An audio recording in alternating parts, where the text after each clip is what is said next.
What's up, everybody? Welcome back to Sales Remastered. My name is Daniel and I'm your host. On this episode, I'm going to talk about what holds us back. This is a continuation off of the video that I just released on my way back from the gym. Yes, I'm going back to the gym. Damn, it felt good. Probably going to hate it at about 2 or 3 o'clock today. But hey, the point is I'm getting back on my grind. I'm getting back to my routine. And it feels good, like it feels good because sometimes you have to go through that. You have to go through that recharge moment, and I've had a chance to do that over the last week somewhat. And so I've of course paid attention to the content that I didn't get a chance to upload, but I did get a chance to document some stuff at work. And even though I was under the weather and man, I was just getting beat up. I made an episode on yesterday morning, Sunday morning, because today's Monday the 26th of February 2018. And I'm trying to do my best in being consistent, coming up with new topics that are relevant. And there's not a topic I don't think more relevant right now than getting back on track. I think it's happening to a lot of us in sales, not just in the real estate industry, but just in general. Like we're coming back from a holiday part of the year that typically slows things down. And so now what we're coming into, usually around the end of the first quarter, or I should say the middle of the first quarter, is just getting back into the momentum, getting back into the swing of things. And so this plays a role today because we're getting back into our groove, right? And so I want to share with you an inquiry that I had from a follower who found me on Facebook. If you haven't checked out the Facebook feed right now, I think you might be doing yourself something bad. I don't know how else to sell it.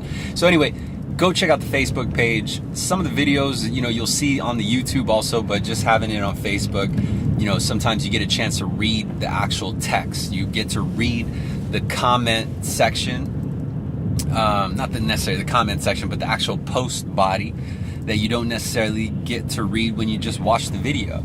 And so, I'm paying attention to other people within my audience who prefers their content in different forms. Like not everybody likes video, and just because my commute from the gym to the house is about 10 minutes, or my commute from my house to go get my morning gasolina, my coffee, is about 15 minutes. And so sometimes you don't have time to consume that full video.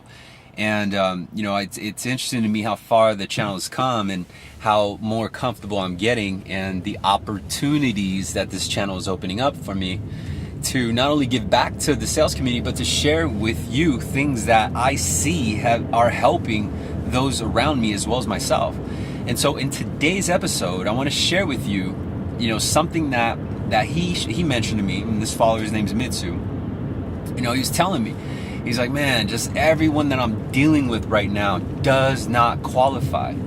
Everyone that I'm dealing with right now is privy to the market. They're privy to where the rates are up. And I want to share something with you that we can sometimes overlook, or we can forget, because we're so driven just to get a number. And what happens is when we miss that number, or we're unable to attain that number, or attain the momentum that we need to create the confidence, right? Like, because sometimes all it takes is just one sale. And even if that one sale is partial wood, right? Like, in the back of your head, like, oh man, this shit probably ain't gonna fly, but I need a number. I need a number so my fucking manager stops sweating me, my VP gets off my back, and I don't gotta go to this bullshit ass training.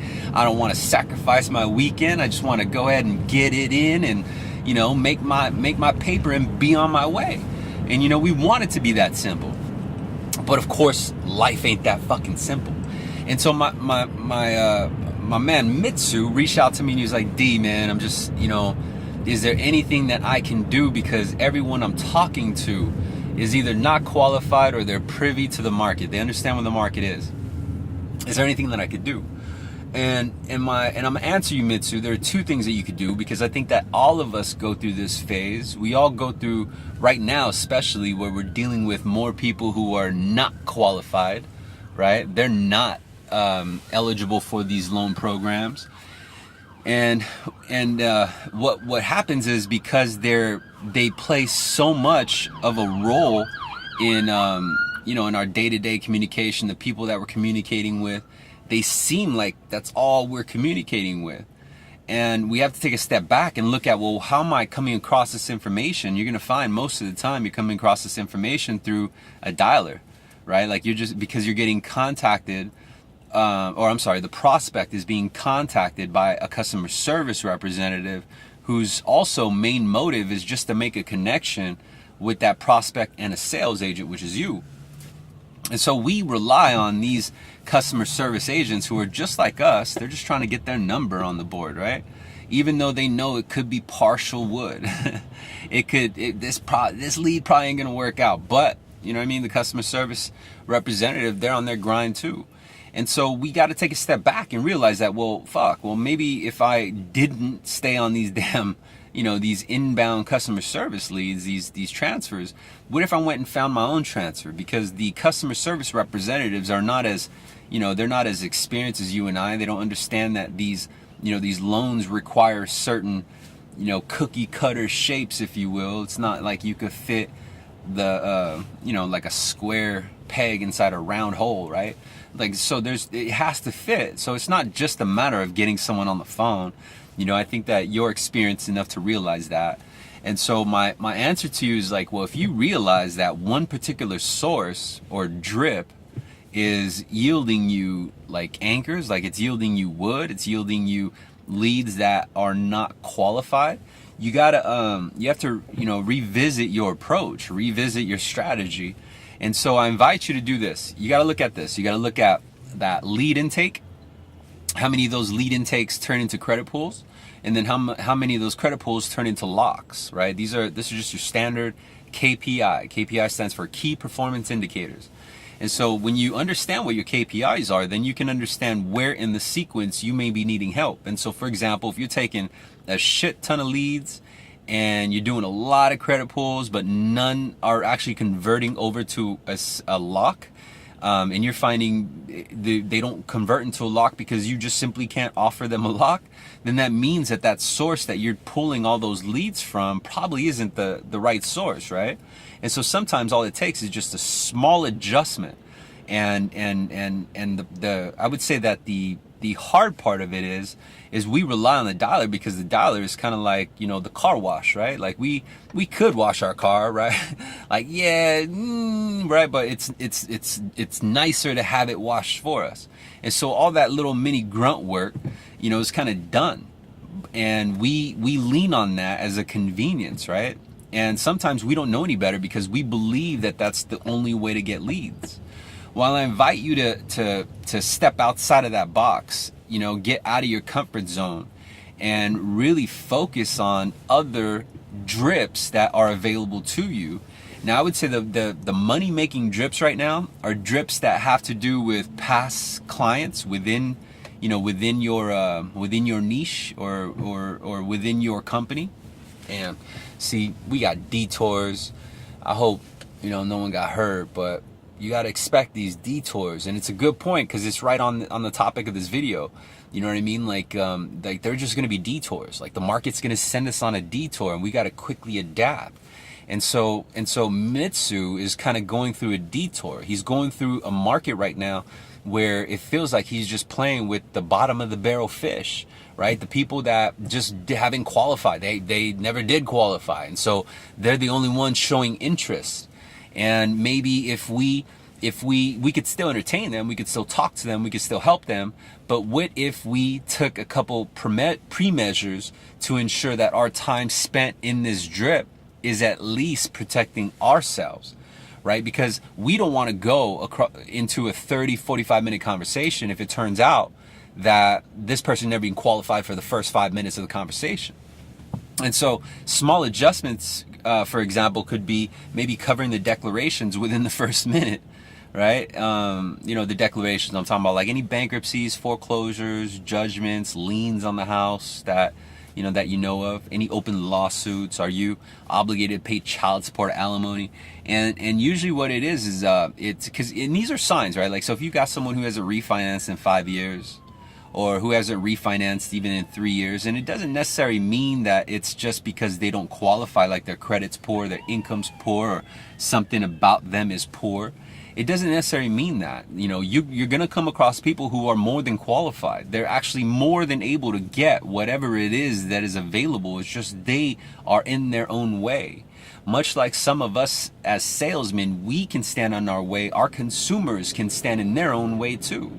And when we identify who is in the way, whether it's us or the consumers, we can revise our strategy and our approach. And so if I was dealing with a drip that was giving me consistent wood files, I would analyze my conversation and figure out how can I identify whether or not they're wood much sooner. And so maybe I would revise my strategy, or at least the timing of when I ask certain questions, because I know that there are certain things or certain answers that I can get in the conversation that's going to tell me what kind of prospect I'm dealing with. And so there of course, then you have the batch of people who are they're privy to the market, right? They understand where the market is. And so naturally, these consumers, or these pockets of people who actually do qualify, we have to understand that they're wired in a certain way. They're wired to want only certain things. And typically these certain things are lower rates or free services. And so they're expecting that as the norm, because they came from a market where that was the norm, right? How many loans have you sold that were no fees, right? How many loans did you sell because the prospect liked the interest rate? Well, it's different times. The likelihood of them liking the interest rate, or the likelihood of them, buying what you got, or believing that there's value in what you got, is going to be slimmer and slimmer, right? And so when we understand this, and we understand that as of right now, the market is going to yield a specific message, we can leverage that message. Meaning that, well, as you know, like, so if you're the prospect, right? Well, as you know, Mr. Jones, the market's changed, and unfortunately, I can only help you if I can benefit you. So let me do this. Let me make sure that I can help you first. If I can, I'm going to show you exactly what I can do. If I can't, then at least I'll point you in the right direction. So the property that we're talking about today is your property. This is where you live? Okay, great. Now, is there a mortgage tied to this house? Is there a second mortgage tied to this house? Got it. Any bankruptcies, foreclosures, lawsuits that you're in the midst of? Anything that maybe we should keep an eye out on? And anything that stopped you from improving the term that you have now? When was the last time you tried to improve your term? Kind of like what you're doing right now. When was the last time you were talking about getting a better term? These are certain questions that can open up reasons, right? And so maybe Mr. Jones would tell you, oh yeah, I've been trying to get a better loan, but they won't qualify me because of my income. Well, if I found that out in the first minute, then I'm going to know where to focus at, right? So I might even cut that 45-minute call, what usually would be a 30 to 45-minute call. Maybe I'll cut it to 5 minutes. And I'll say, hey, you know what, Mr. Jones, let's do this. Because you already went through the process and you were already, coming across issues on getting your income qualified. Here's what I have. I have a snapshot of accurate information, meaning that I have the ability to cross-reference my guidelines, since I'm a servicer for Fannie Mae or Freddie Mac or FHA, VA. I like to extend my resources to you and make sure that you have a bridge across. And so, as I had mentioned at the very beginning, I'm only gonna ask questions to you if I believe I can move forward. And so I want to take this time to present your file to my underwriters. And so that way it helps you save some time. I'd hate for you to continuously go down a road if that road has no end. Because if you're spending your time on this road, you're going to miss plenty of other things that you're probably already eligible for. And so if I could find out which road you should be on, then the quicker you're going to find out which road is wasting your time. And that's where I know I can connect with the prospect, because they value their time.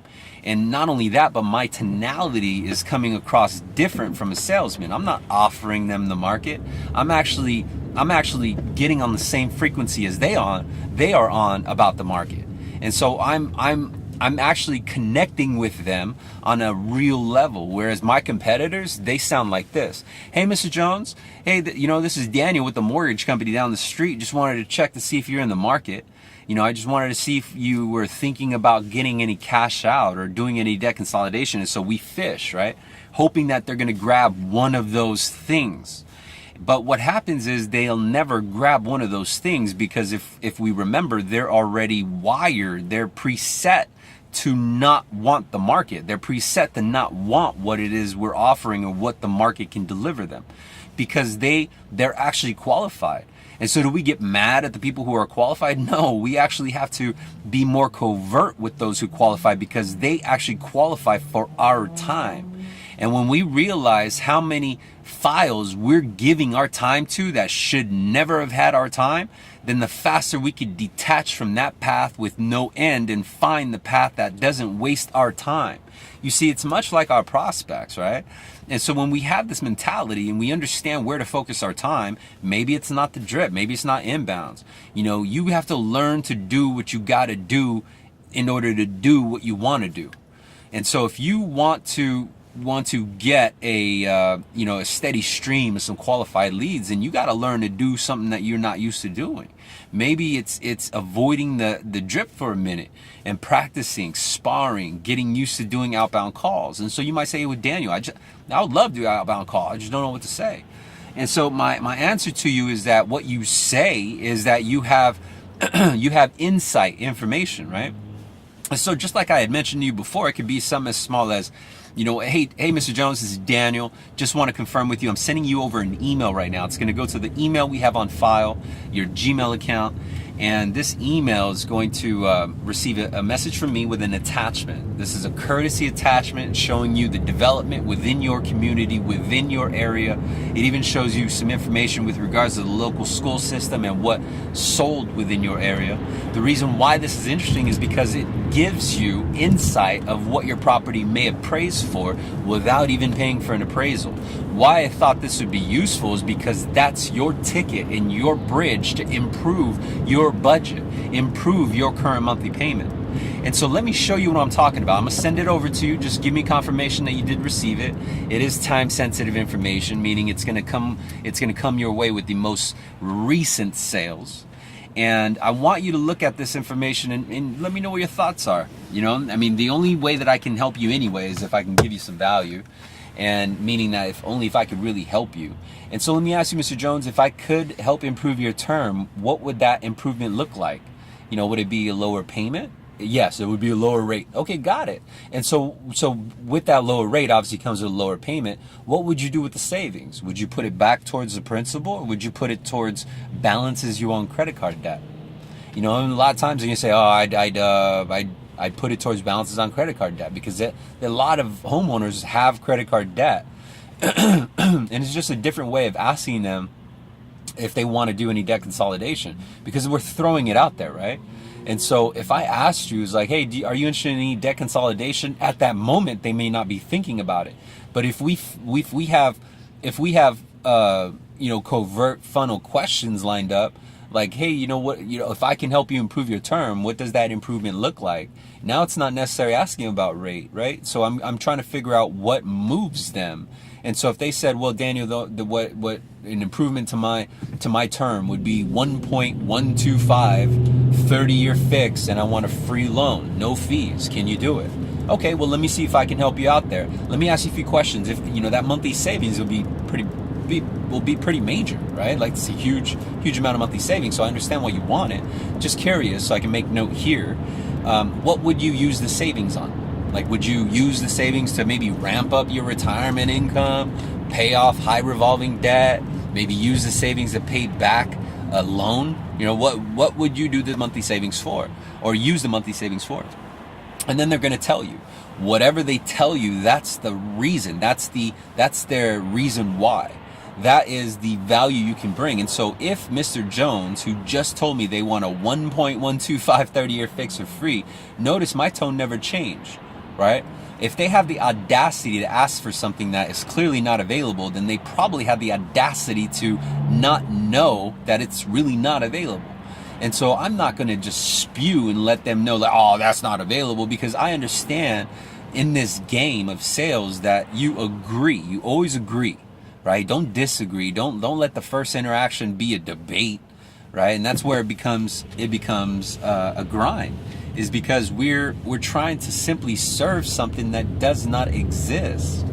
And I would say my biggest recommendation to you is get your focus away from rate. Stop asking what your goal is.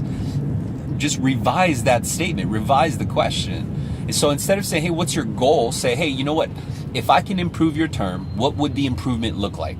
Monthly savings, shorter term, right? And so you're funneling them in one or two different directions. And so if they say, oh, the better term for me would just be shorter term. I want this house paid off in 15 years. I'm 2 years into a 30-year fix. And so I want a 1.125 15-year fix. Got it. And then I'll ask them certain questions like, okay, well, you know, how much are you sending above and beyond on your mortgage payment now? So if you want to pay it off, in a shorter amount of time, then show me, what are you doing right now to achieve that? And then what will happen is you'll begin to open them up. And when you open them up, you'll realize that they're not sending any more than they can, right? They're not sending more than what's due. You're also going to realize that there may not be any cash flow available to pay it off in a short amount of time. But the reason why they don't have any cash flow is because maybe Mrs. Jones has like this, you know what I mean, like this bougie spending habit, right? Like she loves her Gucci. She loves something, right? That's expensive. Or maybe he does. Maybe he's got like some real expensive hobby. Maybe he's addicted to something. And so then you find out, okay, so that's what's leaking money. That's where the money's leaking. And so now we're able to expose them. But how were we able to do this? This is the same person that just asked me for a 1.125 interest rate. You know, and now I'm finding out that this guy's bleeding money and he needs me, not the 1.125% interest rate. He needs answers. He needs solution. And what we're going to find out is the whole reason why they ask for a lower interest rate or something so absurd is because that's all they know.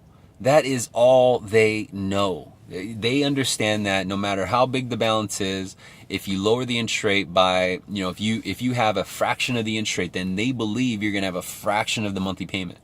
But it doesn't work that way. You and I, we understand it does not work that way. And so we have to take our position as an expert to educate them, generate trust. You know, I got 2 videos up, and it dived a little bit deeper into this topic, where I answered questions for a couple junior loan officers, and they're about a year, you know, they're within 2 years of being licensed. And so they're entering into a world that was different from when they came in.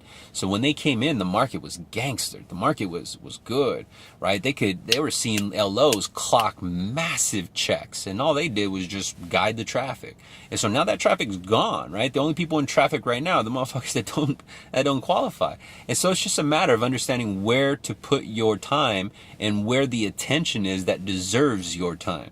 And so I'm going to show you exactly where that's at. Continue following Sales Remastered. If this is your first time watching any content here, hit the subscribe button, hit that bell, hit that thumbs up, hit that comment, hit that share, hit something. Hit the top today. And I'm going to show you how to get there. I'll see you guys on the next video. Bye.